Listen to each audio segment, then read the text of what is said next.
Welcome everyone to another video, Final Addict. This is Chili here, and yes, it's another soundtrack, and it's Risky Business. This is a New Zealand pressing, so it's an import. Came out in 1983, the same time as the movie came out. This is Tom Cruise, I guess his first, not his major film, but I guess his major starring role. And you know, he kind of was doing little co-star stuff before, like with The Outsiders, and you know, he just became setting the foundation for like blockbuster after blockbuster in the 80s. Of course, Tom Cruise was Top Gun, Cocktail, you know, what else did he do? Rain Man, in the 80s, Born on the 4th of July, Color of Money, Paul Newman. But this is the soundtrack to Risky Business, his first starring role, as like he's the lead actor, and set in high school, and you know, it's like a coming of age film, and it kind of set apart from all these other kind of teenage movies. This is really a classic film, much in the vein of The Graduate with Dustin Hoffman. So let's get into the music here. So Bob Seger's Old Time Rock and Roll. Now that was a very iconic part in the film. You know, in the trailer, when we first saw it, we saw Tom Cruise in his underwear sliding down and, you know, just rocking out to this, because in the film, his parents leave for out of town, and, you know, they're on a flight, and he's just like, fuck yeah, and he turns up the stereo and he plays this song, and, you know, he's like, it's freedom, right?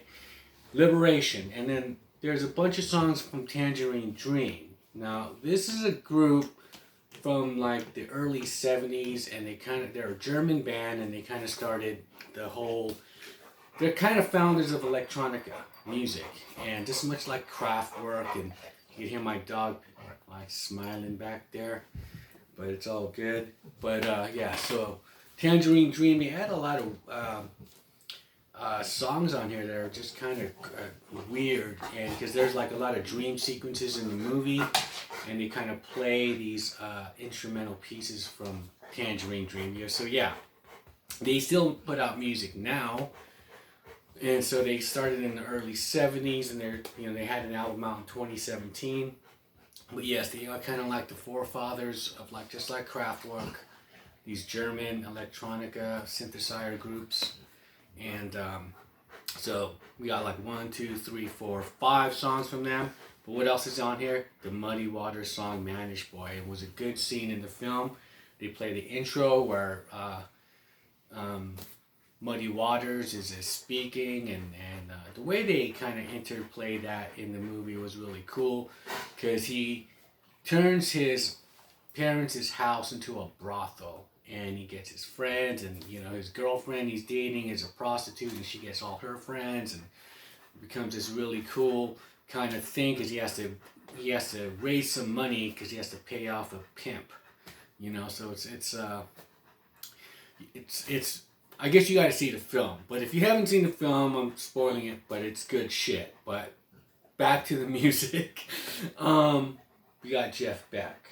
So we got Jeff Beck doing the pump and the instrumental piece. Great guitars, of course. Prince is on here. DMSR from the 1999 album. And, you know, to hear Prince on a fucking film on the soundtrack is really cool.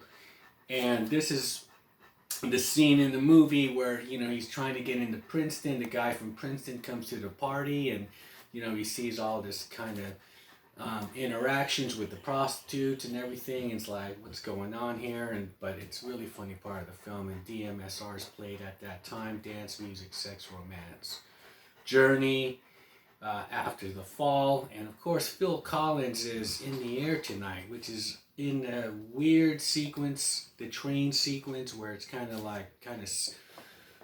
of spooky, but it's kind of weird. But it's just like that song is kind of playing in here, especially when it hits that, you know, that drum fill, and it's really cool. And then it ends with another Tangerine Dream song, you know, Love on a Real Train. So it's around that time. So this is to me is one of the a classic soundtrack where they, you know, had contemporary artists at that time, which were popular, like Prince and Phil Collins. And so it was like newer music put in on the soundtrack, and then it kind of set the standard for other shit like Fast Times at Ridgemont High, you know, other movie soundtracks by just using like, you know, these cool artists of that day, of that time. Because usually up to that point, it would be like you don't really hear music that is like played that was already released. Because In the Air Tonight was already released on an album, and DMSR by Prince was already released on an album, and you know, later on in the 90s, you get Quentin Tarantino. He's just like going through his record collection, just putting all kinds of shit, you know, on his soundtracks. But, you know, they were kind of doing it on this one. So that is my review today of the soundtrack number, I believe this is number 9. I hope I'm not mistaken. I think it's it's number 8.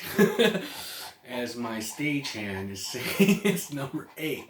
So, like, you know, share, and, you know, if you haven't subscribed to the channel yet, please do so, and I'll see you guys in the next video.